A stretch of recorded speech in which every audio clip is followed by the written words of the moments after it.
The research station on Ellesmere Island had been monitoring Arctic climate data for 3 consecutive winters when Dr. Elena Vasquez first noticed the polar bear tracks circling their facility's perimeter. The remote outpost, located 400 miles from the nearest settlement, housed a team of 4 scientists studying ice sheet degradation in one of Earth's most inhospitable environments. Vasquez had been working in polar regions for over 15 years, her expertise in glaciology taking her to research stations throughout Antarctica and the Canadian Arctic. The 42-year-old climatologist from the University of Colorado understood polar bear behavior well enough to recognize when their presence around human facilities shifted from curiosity to something more dangerous. The massive male that had been investigating their station was unlike any polar bear she had encountered in her extensive Arctic experience. The animal's tracks measured over 12 inches across, suggesting a specimen that weighed close to 1,000 pounds and possessed the kind of size that made it dominant over every other predator in the Arctic ecosystem.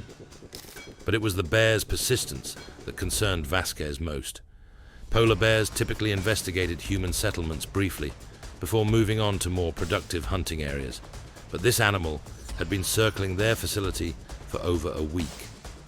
Its tracks formed an increasingly tight pattern around the station's buildings, suggesting systematic reconnaissance rather than casual curiosity. The research team's isolation was absolute during the Arctic winter. Their nearest neighbors were Inuit hunters over 200 miles away, and weather conditions made aircraft operations impossible for months at a time. The station's emergency communications could reach rescue coordinators in Ottawa, but actual help was weeks away even under ideal conditions.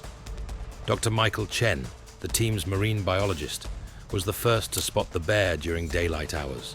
The massive predator was standing motionless beside their generator building, its black nose testing the air currents that carried human scent from the station's ventilation systems. The animal's patient observation suggested intelligence and planning that went far beyond typical polar bear behavior. The bear's size was immediately apparent, even at a distance of 100 yards. Chen estimated the animal's shoulder height at nearly 4 feet, with a massive skull that dwarfed those of the smaller bears they had observed throughout the research season. This was a mature male in peak condition, possessing the kind of size and strength that made it capable of breaking through the station's reinforced doors and windows. Vasquez's attempt to document the bear's behavior was complicated by the animal's apparent awareness that it was being watched. The predator moved with deliberate purpose around the station's perimeter, testing doors and windows while avoiding the areas where motion sensors might trigger alarm systems. The team's food storage had been designed to withstand polar bear intrusion, with reinforced steel containers and elevated platforms that should have been beyond the reach of even the largest specimens. But this bear's investigation of their storage areas suggested it possessed both the size and intelligence to overcome obstacles that would deter smaller predators. Graduate student Sarah Kim had been monitoring weather instruments when the bear made its first serious attempt to enter the station. The animal's assault on the main entrance was methodical and terrifying, its massive claws tearing through the reinforced doorframe with shocking efficiency. The polar bear's entry into the station's outer vestibule was accompanied by the sound of splintering wood and twisted metal as it systematically destroyed barriers designed to withstand Arctic storms. The animal's massive bulk filled the narrow corridor, while its black eyes reflected the emergency lighting that had activated when the door's sensors detected the breach. Kim's retreat to the station's communications room provided temporary safety, but left her isolated from the rest of the team, while a 1,000-pound predator systematically explored the facility's interior. Her emergency transmission to Ottawa described the bear's methodical destruction of equipment and furnishings as it searched for the humans whose scent permeated every room. The bear's movement through the station was surprisingly quiet for such a massive animal. Its padded feet made little sound on the facility's floors, while it investigated each room with the thoroughness of a predator that had learned to hunt in human environments. Vasquez and Chen had barricaded themselves in the station's laboratory when they heard Kim's screams echoing through the building's corridors. The sound was abruptly cut off, followed by silence that was more terrifying than any noise the bear might have made. The team's emergency protocols had never anticipated a scenario where a polar bear would successfully breach the station's defenses and hunt humans through the facility's interior. Their survival depended on equipment and strategies designed for outdoor encounters, not for fighting a massive predator in the confined spaces of their research station. The bear's discovery of Kim's location was marked by the sound of the communications room door being torn from its hinges. The animal's massive claws made short work of barriers that had been designed to provide security against human intruders rather than Arctic predators. Kim's death came swiftly as the bear's massive jaws closed around her torso, the crushing force designed to kill seals instantly proving equally effective against human prey. The animal's systematic consumption of its victim demonstrated the kind of efficiency that had allowed polar bears to survive in the Arctic's harsh environment for thousands of years. The bear's systematic hunt through the station continued for hours after Kim's death. Vasquez and Chen could hear the animal moving through adjacent rooms, its investigation becoming more aggressive as it located additional human scent trails throughout the facility. Their survival depended on remaining silent, while a predator that had successfully killed one team member searched for the others. The laboratory's reinforced door provided temporary protection, but the bear's demonstrated ability to tear through the station's defenses made their position untenable. The animal's departure came only after it had thoroughly investigated every area of the station where human scent was detectable. Its exit through the destroyed main entrance left the facility open to Arctic winds that would make survival impossible without immediate repairs. Vasquez and Chen's rescue came 3 days later when their missed communications check prompted emergency response teams to investigate. They found Kim's remains scattered throughout the communications room, evidence of a polar bear attack that represented unprecedented aggression toward humans in Arctic research settings. The investigation revealed that polar bears throughout the Canadian Arctic were becoming increasingly desperate as climate change eliminated their traditional hunting grounds. The animals were venturing into human settlements with growing frequency, their starvation driving them to view people as acceptable prey rather than threats to be avoided. The Pacific Northwest's temperate rainforests had always been considered relatively safe for experienced hikers who understood basic wilderness safety protocols. The old-growth forests of Olympic National Park attracted thousands of visitors annually, most of whom encountered nothing more dangerous than aggressive raccoons or the occasional black bear sighting from a safe distance. But the cougar that had been stalking solo hikers along the park's remote trail system was demonstrating hunting behaviors that wildlife experts had never documented in North American mountain lion populations. The massive predator had apparently learned to identify vulnerable human prey and was actively hunting people who entered its territory alone. Jennifer Walsh was an experienced wilderness photographer who had been documenting old-growth ecosystems throughout the Pacific Northwest for over a decade. The 36-year-old freelancer from Seattle possessed the kind of backcountry skills and situational awareness that had kept her safe during thousands of miles of solo hiking in some of America's most remote wilderness areas. Her assignment for National Geographic required photographs of ancient cedar groves that could only be accessed by hiking 12 miles through dense forest on trails that rarely saw more than a few visitors per month. The remote location was perfect for capturing images of pristine wilderness, but it also placed her far from any possibility of assistance if something went wrong. Walsh's first indication that she was being stalked came during her second day in the backcountry, when she noticed that the forest's normal sounds had been replaced by an unnatural silence that suggested the presence of a large predator. Her years of wilderness experience had taught her to recognize when an ecosystem's natural balance had been disrupted by something dangerous. The cougar's initial observations of Walsh were conducted from dense undergrowth and fallen logs that provided perfect concealment, while allowing the predator to study its potential prey. The animal's behavior suggested it had encountered solo hikers before and learned to evaluate their vulnerability and defensive capabilities. Unlike most mountain lions, which typically fled when they detected human presence, this predator seemed to be actively hunting Walsh as she moved through its territory. The cat's movements paralleled her route, while maintaining a distance that kept it invisible, but close enough to launch an attack when the opportunity presented itself. The forest's dense canopy and thick understory worked in the cougar's favor, providing countless hiding spots among the massive cedar and fir trees that dominated the landscape. The predator's natural camouflage made it virtually invisible against the brown and green vegetation that characterized the temperate rainforest environment.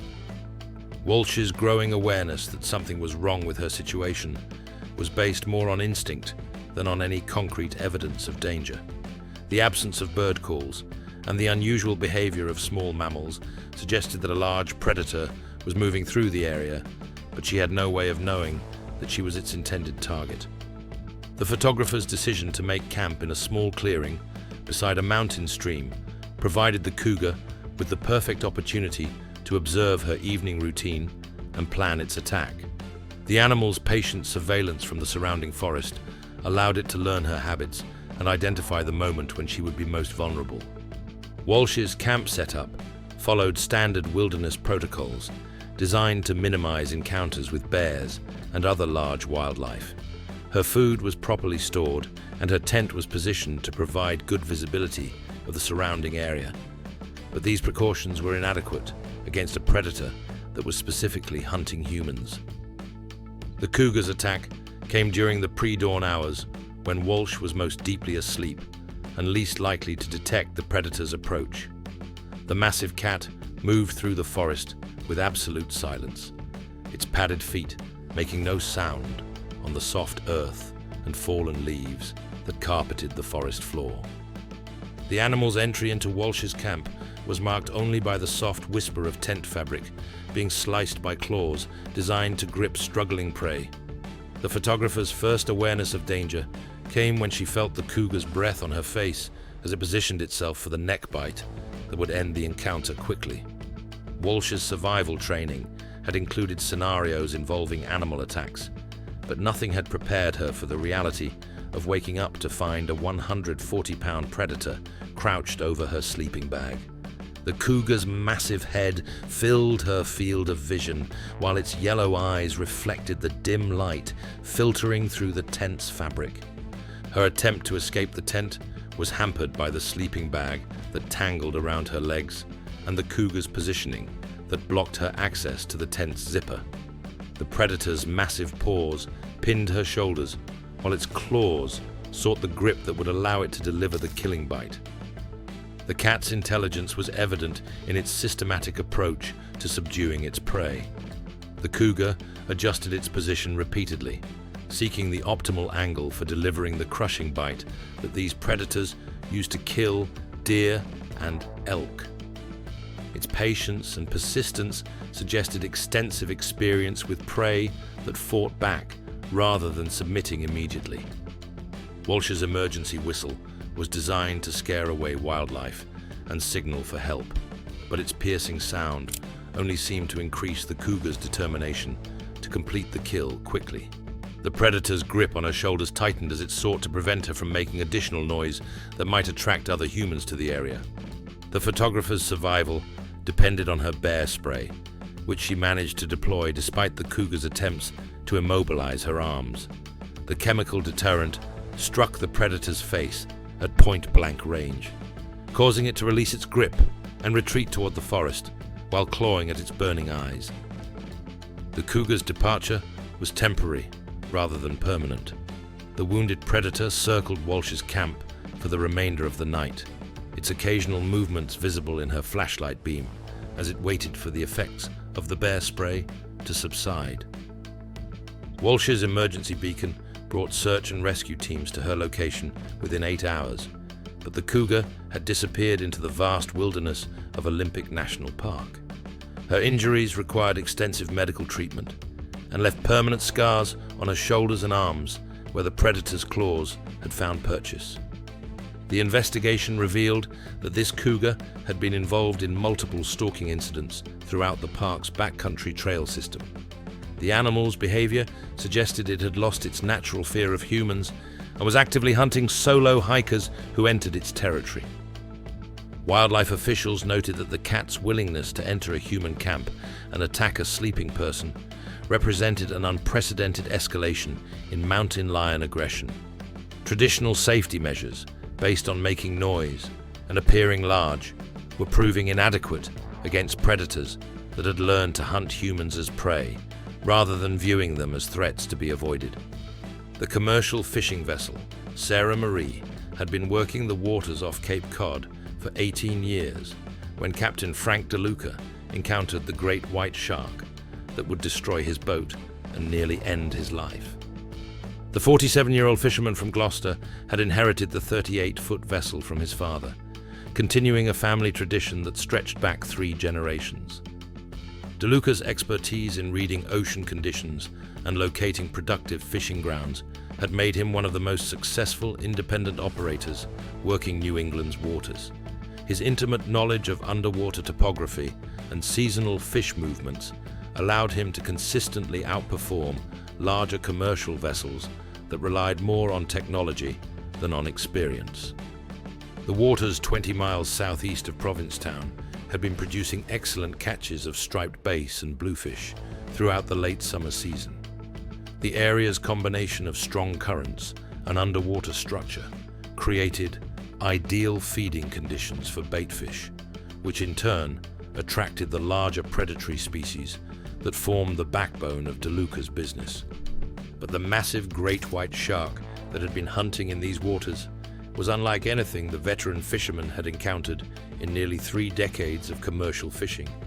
The predator's estimated length of 19 feet made it one of the largest specimens ever documented in New England waters, and its aggressive territorial behavior suggested a level of dominance that challenged every other predator in the ecosystem.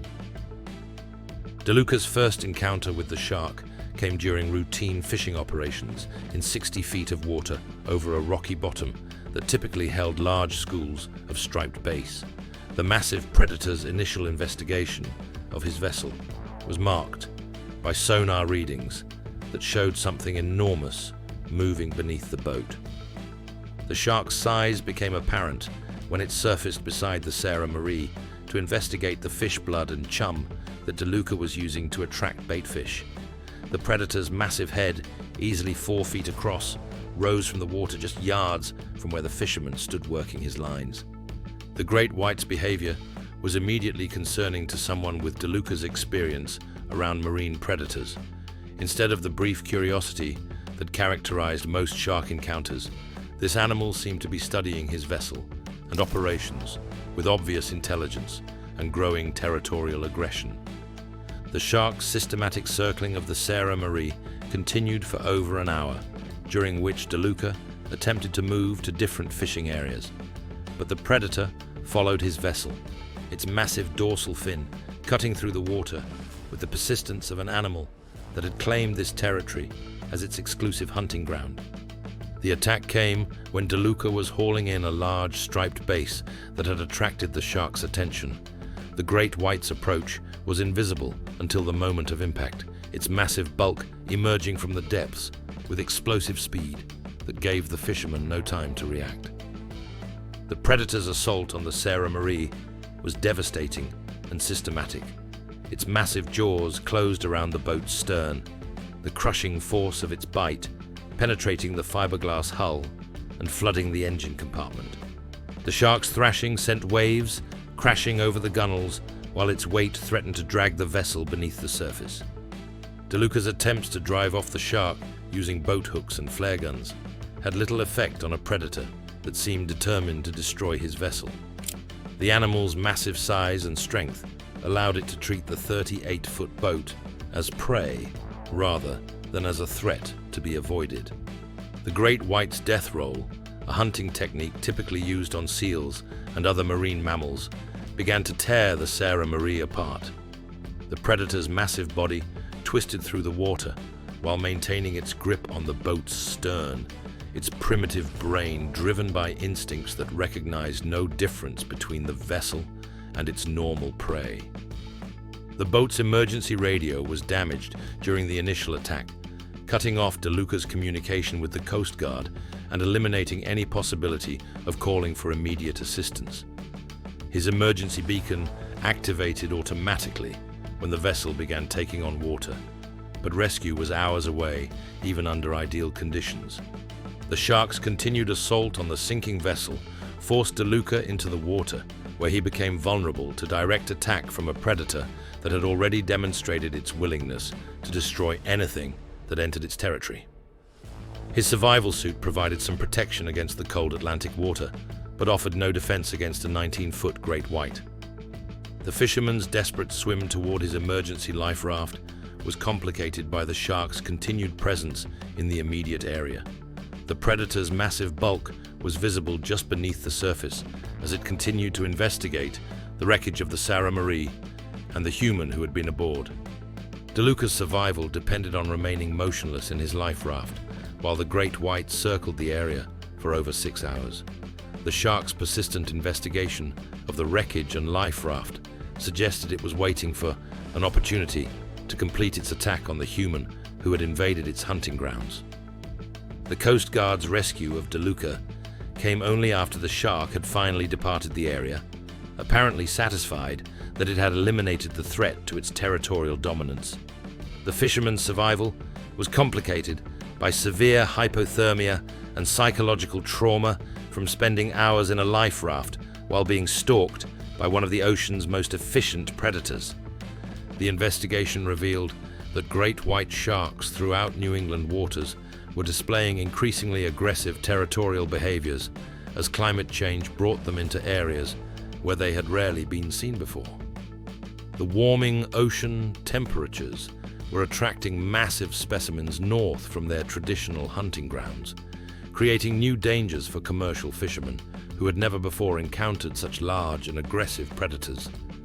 The offshore oil platform, Deep Horizon, had been operating in the Gulf of Mexico for 2 years, when marine biologist Dr. Rachel Torres arrived to conduct environmental impact studies required by federal regulators.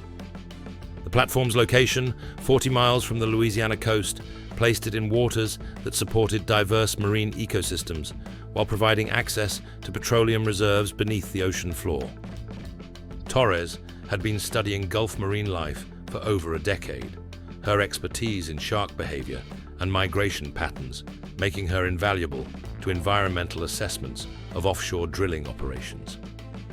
The 39-year-old researcher from Texas A&M University understood the complex relationships between industrial activity and marine predator populations.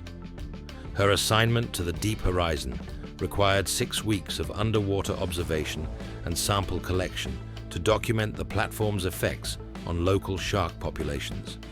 The artificial reef that had formed around the rig's underwater structure was attracting marine life from throughout the region, creating a concentrated ecosystem that required careful study. But the massive bull shark that had taken up residence around the platform's support columns was displaying territorial behaviors that Torres had never encountered in over 15 years of marine research. The 14-foot predator seemed to view the rig as its exclusive hunting ground and was aggressively defending it against any intrusion. The shark's size was immediately apparent during Torres's first dive to inspect the platform's underwater structure. The animal's massive bulk, easily 500 pounds of muscle and cartilage, moved through the rig's support framework with the confidence of an apex predator that had established complete dominance over its territory. Bull sharks were known throughout the Gulf for their aggressive nature and their willingness to hunt in shallow water where other shark species rarely ventured.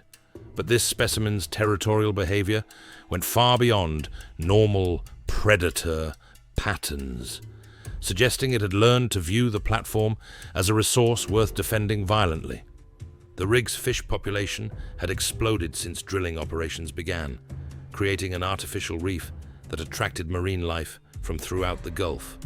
Schools of red snapper, grouper, and king mackerel had made the platform's underwater structure their permanent home, providing abundant food for larger predators. But this bull shark seemed less interested in the abundant fish population than in eliminating any potential competitors for its territory. The animal's aggressive investigation of Torres's diving operations suggested it viewed human presence as an unacceptable intrusion that required violent response. The attack came during Torres's third dive, when she was 60 feet below the surface, collecting water samples from around the platform's primary support columns. The shark's approach was invisible until the moment of impact, its massive bulk emerging from the rig's shadows with explosive speed.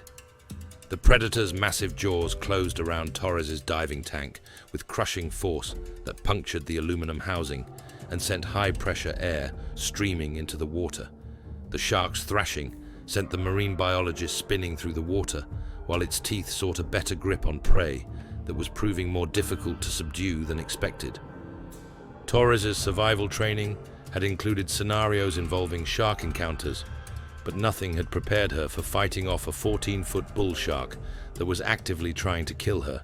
The predator's massive size and strength made traditional defensive measures ineffective against an animal that could easily overpower a human diver. Her emergency ascent to the surface was complicated by the damaged diving equipment that made controlled decompression impossible. The nitrogen bubbles that formed in her bloodstream during the rapid ascent created a medical emergency that required immediate treatment in the platform's decompression chamber. The bull shark's pursuit of Torres to the surface demonstrated a level of aggression that marine biologists had never documented in shark-human encounters. The predator's massive head broke the water, just yards from where she struggled to reach the platform's diving ladder, its black eyes fixed on prey that had escaped its initial attack. The platform crew's emergency response brought additional personnel to the water, armed with bang sticks and power heads designed for shark defense. But the bull shark's size and aggression made it impervious to deterrents that would have driven off smaller predators. Torres's rescue from the water required a coordinated effort by multiple crew members, while the bull shark continued its assault on anyone who entered its territory. The predator's willingness to attack multiple humans simultaneously represented an unprecedented escalation in shark aggression that challenged everything marine biologists understood about these animals. The marine biologist survived the attack, but suffered severe back injuries from the tank explosion and decompression sickness that left her permanently disabled. Her research project was abandoned, and the bull shark continued to patrol the platform's waters, where it had successfully established dominance through violence. The investigation revealed that bull sharks throughout the Gulf of Mexico were displaying increasingly territorial behaviors as offshore drilling operations created artificial reefs that concentrated marine life in specific areas. The sharks were learning to defend these resource-rich territories against any intrusion, including human divers who had previously been able to work around these predators without serious conflict. The remote wilderness of Yellowstone's backcountry had always been considered dangerous territory, where visitors needed to remain constantly alert for grizzly bears, mountain lions, and other large predators. But the Wolfpack, that had been expanding its territory into areas where human activity was supposed to keep them away, was demonstrating hunting behaviors that challenged everything wildlife experts understood about North American wolves. Park Ranger Jennifer Martinez had been conducting routine wildlife surveys in Yellowstone's Lamar Valley when she first encountered evidence that a large wolfpack was operating in areas where they had never been documented before. The 31-year-old ranger from Montana had been working in the park for over 8 years, her expertise in large predator behavior making her invaluable to wildlife management operations. The pack consisted of 11 wolves, led by an alpha male that weighed over 130 pounds, making it one of the largest specimens ever documented in the greater Yellowstone ecosystem. The animal's size and the pack's coordinated hunting strategies suggested they had been feeding on large prey and were expanding their territory to include areas traditionally considered safe for human activity. Martinez's assignment required her to photograph elk migration patterns and document predator-prey relationships throughout the valley's remote sections. The work placed her alone in wilderness areas where radio communication was impossible and rescue could be hours away even under ideal conditions. Her first indication that she was being watched came during her third day in the backcountry, when she noticed that the normal sounds of the wilderness had been replaced by an unnatural silence that suggested the presence of large predators. Her years of experience in grizzly country had taught her to recognize when an ecosystem's natural balance had been disrupted by something dangerous. The wolves' initial observations of Martinez were conducted from ridgelines and dense timber that provided perfect concealment while allowing the pack to study the human who had entered their territory. Their behavior suggested they had encountered humans before and learned to evaluate their vulnerability and defensive capabilities. Unlike most wolf packs, which typically avoided human contact whenever possible, this group seemed to be actively stalking Martinez as she moved through their territory. The pack's movements paralleled her route while maintaining distances that kept them invisible, but close enough to coordinate an attack when the opportunity presented itself. The pack's hunting strategy became apparent when Martinez stopped to photograph a large bull elk that had been killed by predators during the night. The fresh kill site was located in a natural amphitheater surrounded by rocky outcrops and dense vegetation that provided perfect cover for ambush predators. The wolves' coordinated approach was systematic and terrifying. The pack members moved into position around the kill site while Martinez was focused on documenting the carcass, their silent communication allowing them to surround her without triggering her awareness of the danger. The attack began when the alpha male emerged from cover just 30 yards away, his massive bulk and aggressive posture immediately identifying him as the pack's leader. The animal's confident approach suggested he viewed the human as prey rather than as a threat to be avoided. Martinez's attempt to retreat from the kill site was blocked by pack members that had positioned themselves to cut off all escape routes. The wolves' coordinated movements demonstrated the kind of intelligent hunting strategy that had allowed them to successfully take down prey much larger than a single human.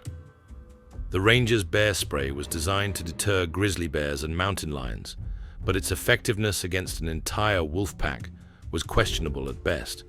The chemical deterrent struck the alpha male at close range, causing him to retreat temporarily while other pack members continued their encirclement. The pack's persistence in maintaining their attack despite the chemical deterrent suggested they had learned to hunt through obstacles that would have discouraged most predators. Their willingness to continue the assault even after their leader had been temporarily disabled demonstrated a level of determination that wildlife experts had never documented in North American wolves. Martinez's survival depended on her emergency beacon, which activated automatically when her vital signs indicated extreme stress. The device's GPS signal provided search and rescue teams with her exact location, but help was still hours away through terrain that would challenge even experienced wilderness rescue specialists. The wolves' systematic approach to wearing down their prey continued for over 2 hours, during which they took turns testing Martinez's defenses while maintaining constant pressure that prevented her from escaping their encirclement. The pack's patience and coordination suggested extensive experience with prey that required extended effort to subdue. The ranger's rescue came when a helicopter crew spotted the wolf pack surrounding her position on a rocky outcrop overlooking the valley. The aircraft's approach finally scattered the wolves, but not before they had demonstrated a level of coordinated aggression that challenged everything scientists understood about wolf behavior. Martinez survived the encounter, but suffered severe psychological trauma from being hunted by an entire wolf pack for over 2 hours.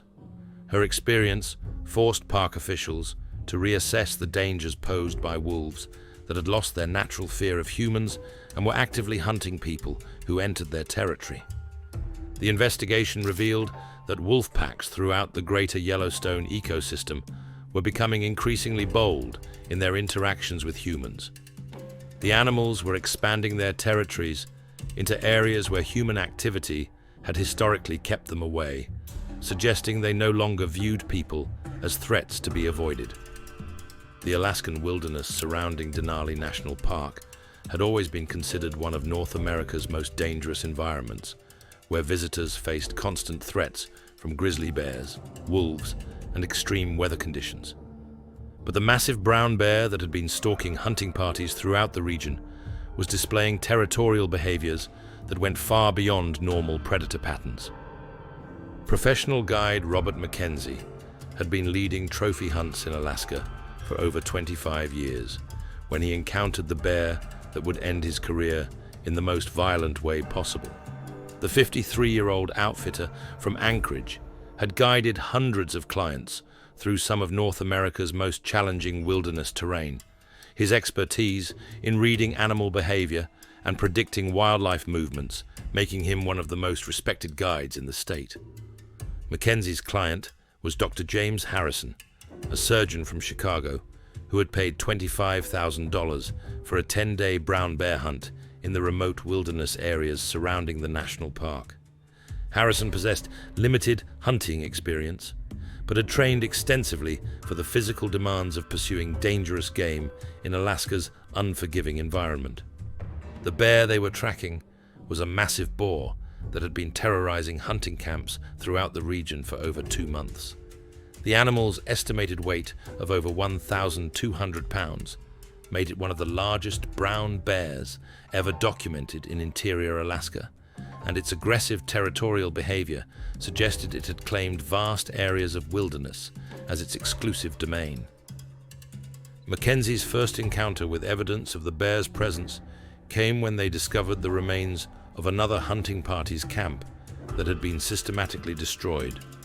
The level of destruction suggested the bear had spent hours methodically tearing apart equipment and shelters, demonstrating a level of aggression that went far beyond normal food-seeking behavior.